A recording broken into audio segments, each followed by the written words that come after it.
राजधानी जयपुर में वीआईपी सुरक्षा में लगातार सेंधमारी की घटनाएं हैरान करने वाली हैं। बुधवार को 11 दिसंबर को उपराष्ट्रपति जगदीप धनखड़ और मुख्यमंत्री भजनलाल शर्मा की सुरक्षा में चूक दिखी। चौंकाने वाली बात तो ये है कि दोनों घटनाएं महज 1 घंटे के अंदर हुई। इससे पहले मंगलवार को विधानसभा अध्यक्ष वासुदेव देवनानी की सुरक्षा में भी बड़ी लापरवाही सामने आई थी। क्या कुछ है, देखिए इस रिपोर्ट में।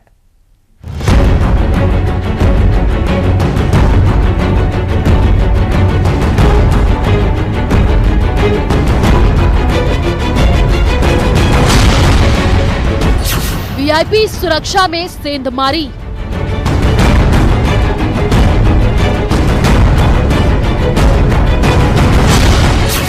एक घंटे के अंदर सुरक्षा में चूक की 2 घटनाएं। हाई लेवल कमेटी करेगी मामले की जांच। जयपुर में एक के बाद एक वीआईपी सुरक्षा में सेंधमारी की 3 घटनाओं ने प्रशासन की सुरक्षा व्यवस्था पर सवाल खड़े कर दिए हैं। मंगलवार को जहां विधानसभा स्पीकर की गाड़ी को ओवरटेक किया गया, वहीं बुधवार का दिन बेहद खौफ भरा रहा। एक तरफ सीएम भजनलाल के काफिले की गाड़ी हादसे का शिकार हुई, जिसकी वजह रॉन्ग साइड से आ रही एक गाड़ी बनी। वहीं दूसरी तरफ उपराष्ट्रपति जगदीप धनखड़ के काफिले में सिलेंडर से भरा ट्रक घुस गया। सिलेंडर से भरा ये ट्रक काफिले के बीच चलता रहा। इसके बाद ट्रक को पार करता हुआ काफिला एयरपोर्ट की तरफ चला गया। हैरानी की बात यह है कि ये दोनों घटनाएं महज 1 घंटे के अंदर हुई। उपराष्ट्रपति जगदीप धनखड़ के काफिले के साथ में हुई सुरक्षा में चूक के मामले को लेकर के पुलिस ने अंदरूनी स्तर पर जांच शुरू कर दी है।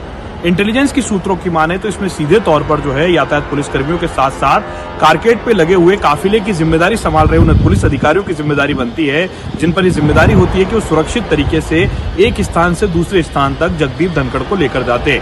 मगर बीच रास्ते में ही सुरक्षा में चूक हो गई और प्रताप नगर के टॉक रोड पर जो है गैस सिलेंडर से भरा हुआ ट्रक जो है उपराष्ट्रपति के काफिले में शामिल हो गया। वीडियो वायरल होने के बाद में इस पूरी घटना को लेकर के अब चारों तरफ पुलिस की कार्यप्रणाली पर सवाल उठ रहे हैं कि पुलिस अगर वीवीआईपी की सुरक्षा सही समय पर सही तरीके से नहीं कर पा रही है तो ग्राउंड परिस्थिति क्या ही होगी। दरअसल बुधवार दोपहर 3 बजे के पास जब सीएम के काफिले की सुरक्षा में उस वक्त सेंधमारी हुई जब सीएम उपराष्ट्रपति के कार्यक्रम में हिस्सा लेने लघु उद्योग भारती के सोहन सिंह स्मृति कौशल केंद्र जा रहे थे। इसी दौरान तेज रफ्तार taxi car traffic SI Surendra Singh को टक्कर मारते हुए सीएम के एस्कॉर्ट में चल रही 2 कारों से टकरा गई। हादसे में एसआई सुरेंद्र सिंह की इलाज के दौरान मौत हो गई। सीएम के काफिले में हुई चूक को गंभीरता से लेते हुए डीजीपी ने उच्च स्तरीय जांच के आदेश दे दिए हैं। मामले की जांच डीसीपी पूर्व तेजस्विनी गौतम करेंगी। मुख्यमंत्री भजनलाल शर्मा के काफिले में चल रही पुलिस की गाड़ी से टकराने के बाद में एक एएसआई की मौत और अन्य सिपाहियों के घायल होने के मामले को लेकर के जांच शुरू कर दी गई है। डीसीपी ईस्ट तेजस्विनी गौतम को इस पूरे मामले की जांच पड़ताल दी गई है। हालांकि घटना के तुरंत बाद ही मुख्यमंत्री भजनलाल शर्मा ने संवेदनशीलता दिखाते हुए तमाम घायलों को अस्पताल पहुंचाया। अस्पताल में जांच के दौरान इलाज के दौरान एएसआई की मौत हो गई, लेकिन अन्य घायलों का उपचार जारी है। ये दोनों घटनाएं जहां बुधवार को घटी, वहीं इससे पहले मंगलवार को जब विधानसभा स्पीकर वासुदेव देवनानी जयपुर से अजमेर अपने घर जा रहे थे, उसी दौरान उनकी गाड़ी को ओवरटेक किया गया। आरोपियों ने न सिर्फ गाड़ी को ओवरटेक किया बल्कि उनकी वीडियो भी बनाई। बहरहाल इस मामले में आरोपियों को गिरफ्तार कर लिया गया, लेकिन सेंधमारी की घटनाओं की जाँच की जिम्मेदारी हाई लेवल कमेटी को दे दी गयी है, जो ये पता लगाएगी कि लापरवाही आखिर किस स्तर पर हुई। कुल मिलाकर पूरे मामले को लेकर के जांच की जा रही है। आखिरकार सुरक्षा कारणों में किस स्तर पर चूक हुई जिसके चलते ये पूरा का पूरा हादसा सामने आया। वैसे तो सुरक्षा में चूक के इस मामले को लेकर के कई अधिकारियों पर गाज गिर सकती है, मगर इस पूरे मामले की जाँच अभी फिलहाल जारी है। Lovely Wadhwa, news 18 Jaipur. और चलिए खबरों में आगे बढ़ते बताते चले कि संविधान अपनाने की 75वीं वर्षगांठ पर आज और कल लोकसभा में चर्चा होगी और इसको लेकर बीजेपी और कांग्रेस दोनों पार्टियों ने लोकसभा के सभी सांसदों को सदन में उपस्थित रहने के लिए व्हिप जारी कर दिया है। लोकसभा में रक्षा मंत्री राजनाथ सिंह चर्चा की शुरुआत करेंगे। सूत्रों के मुताबिक प्रधानमंत्री मोदी शनिवार को लोकसभा में बहस का जवाब देंगे। बताया जा रहा है कि गृह मंत्री अमित शाह 16 दिसंबर को राज्यसभा में बहस की शुरुआत करेंगे। तो संविधान अपनाने की 75वीं वर्षगांठ और ऐसे में आज और कल लोकसभा में चर्चा होनी है। इसको लेकर बीजेपी और कांग्रेस दोनों पार्टियों ने लोकसभा के सभी सांसदों को सदन में उपस्थित रहने के लिए व्हिप जारी किया है। लोकसभा में रक्षा मंत्री राजनाथ सिंह चर्चा की शुरुआत करेंगे और खबर यह भी मिल रही है कि प्रधानमंत्री मोदी शनिवार को लोकसभा में बहस का जवाब देंगे।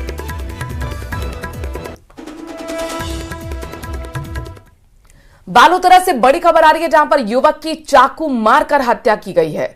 हत्या के मामले में अब तक कोई भी गिरफ्तारी नहीं हुई। परिजन शव उठाने के लिए तैयार नहीं हुए हैं। मोर्चे के बाहर चौथे दिन भी धरना जारी है। मुख्य आरोपी की गिरफ्तारी और मुआवजे की मांग की जा रही है। लगातार पुलिस और प्रशासन समझाइश कर रहा है। मामूली बात पर युवक की चाकू मारकर हत्या हुई थी और उसके बाद 4 दिन बीत चुके, लेकिन शव पर जो शव है उसका अंतिम संस्कार अभी नहीं हो पाया। बड़ी तादाद में लोगों की भीड़ जुटी हुई है। परिजन शव उठाने के लिए तैयार नहीं हुए हैं, वो गिरफ्तारी की मांग कर रहे हैं। मामूली बात पर युवक की चाकू मारकर हत्या के मामला अब तूल पकड़ता जा रहा है। मोर्चे के बाहर ये चौथे दिन धरना जारी है। लगातार प्रशासन समझाइश कर रहा है, लेकिन परिजन और उनके समर्थक, उनसे जो जुड़े लोग हैं, वो मानने को तैयार नहीं है। कल तो पूरा बालोतरा शहर बंद रखा गया था, जिसका अच्छा खासा असर भी देखने को मिला था, क्योंकि व्यापारी संगठन भी समर्थन यहां पर मांगों को लेकर करता हुआ नजर आ रहा है। तो बालोतरा की नेहरू कॉलोनी में हुए विष्णाराम हत्याकांड के 3 दिन बीत जाने के बाद भी ना तो पुलिस आरोपी को पकड़ पाई है और ना ही पीड़ित परिवार का धरना खत्म हुआ है। दलित युवक की हत्या के विरोध में आज शहर को बंद रखा गया, जिसे व्यापारियों ने पूरा समर्थन दिया। क्या है पूरा केस, देखिए ये रिपोर्ट।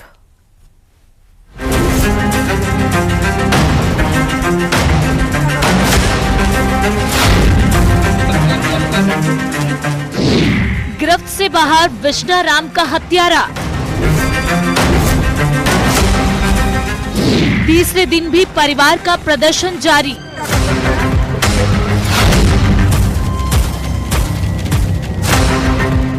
हत्यारे की गिरफ्तारी तक धरने की चेतावनी।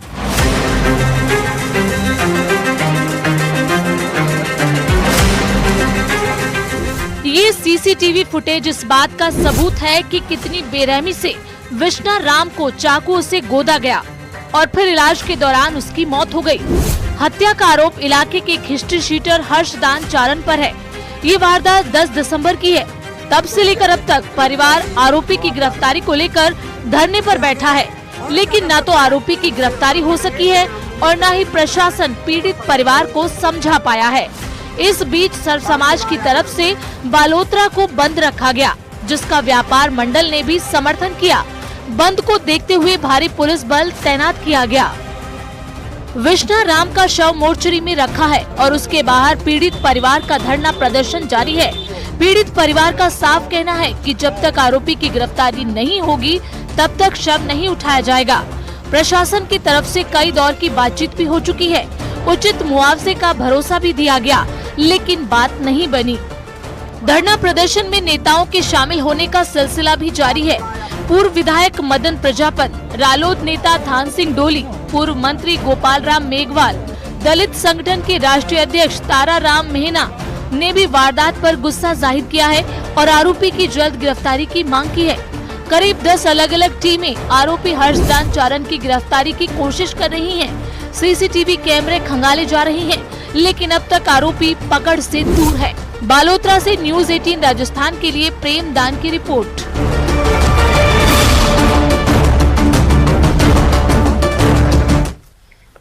और चलिए आप बात बीकानेर से बड़ी खबर की कर लेते हैं। 10,000 का इनामी बदमाश को पकड़ा गया है। छतरगढ़ पुलिस ने नशे के सौदागर को धर दबोचा है। तालिबान को अवैध पिस्टल और 2 कारतूस के साथ गिरफ्तार किया गया है। छत्तीसगढ़ पुलिस और डीएसटी ने संयुक्त कार्रवाई को अंजाम दिया। एनडीपीएस और फायरिंग के प्रकरणों में वांछित था। आर्म्स एक्ट के तहत केस दर्ज कर पुलिस पूरे मामले की पूछताछ कर रही है और माना जा रहा है कई बड़े खुलासे भी हो सकते हैं। तो बड़ी खबर आपको बीकानेर से बचा रहे हैं, जहां पर 10,000 का इनामी बदमाश तस्वीर में आपको नजर आ रहा है। इसे पुलिस ने आखिरकार पकड़ लिया।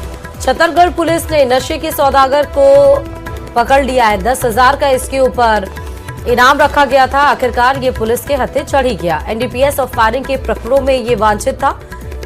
तालिबान को ये तालिबान है इसका नाम, और अवैध पिस्टल के साथ पकड़ा गया है। 2 कारतूस भी साथ गिरफ्तार किया गया है।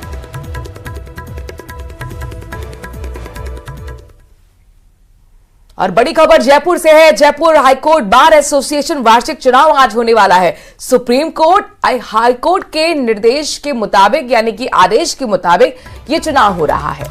आज सुबह 8 बजे से शाम 5 बजे तक मतदान होगा। चुनावी मैदान में कुल 17 पदों के लिए 58 प्रत्याशी मौजूद हैं। मतदान के लिए 5716 वकीलों को मताधिकार मिलेगा। आज 20 सीसीटीवी कैमरों की निगरानी होगी ताकि चुनाव निष्पक्ष तरीके से पूरा हो सके। मतगणना कक्ष की गतिविधियों के लिए भी एलईडी की व्यवस्था होगी। 14 दिसंबर को सुबह 10 बजे से मतगणना शुरू हो जाएगी। तो बड़ी खबर आपको बता रहे हैं, जयपुर हाईकोर्ट बार एसोसिएशन से जुड़ी हुई है। आज जयपुर हाईकोर्ट बार एसोसिएशन का चुनाव होने वाला है। वार्षिक ये चुनाव है। सुप्रीम कोर्ट और हाईकोर्ट के आदेश के मुताबिक ये चुनाव हो रहे हैं। 8 बजे से मतदान की प्रक्रिया शुरू होने वाली है। और चलिए अनूपगढ़ से भी बड़ी खबर आपको बताते चले। सूरे मकान से लाखों की चोरी की वारदात सामने आई है। घर में रखे थे करीब 2 लाख रुपए नगद, जिसको चोरी किया गया है। सोने और चांदी के जेवरात भी लेकर चोर फरार हो गए। शादी में शामिल होने परिवार गया था कि पीछे से घर को चोरों ने निशाना बना लिया। 2 दिन बाद जब वापस परिवार लौटा तो चोरी की घटना का पता चला।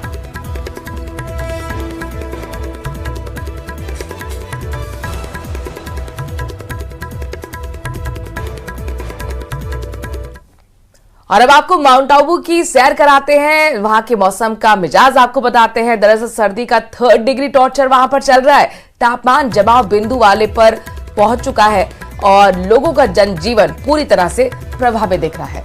आज का तापमान -2 डिग्री है। आबू के गुरु शिखर, अचलगढ़ और कुम्हारवाड़ा के मैदानी क्षेत्र में बर्फ की चादर नजर आ रही है। लोग सर्दी से बचाव के लिए अलाव का सहारा ले रहे हैं। चाय की थड़ी पर चाय की चुस्की के लिए लोग पहुंच रहे हैं।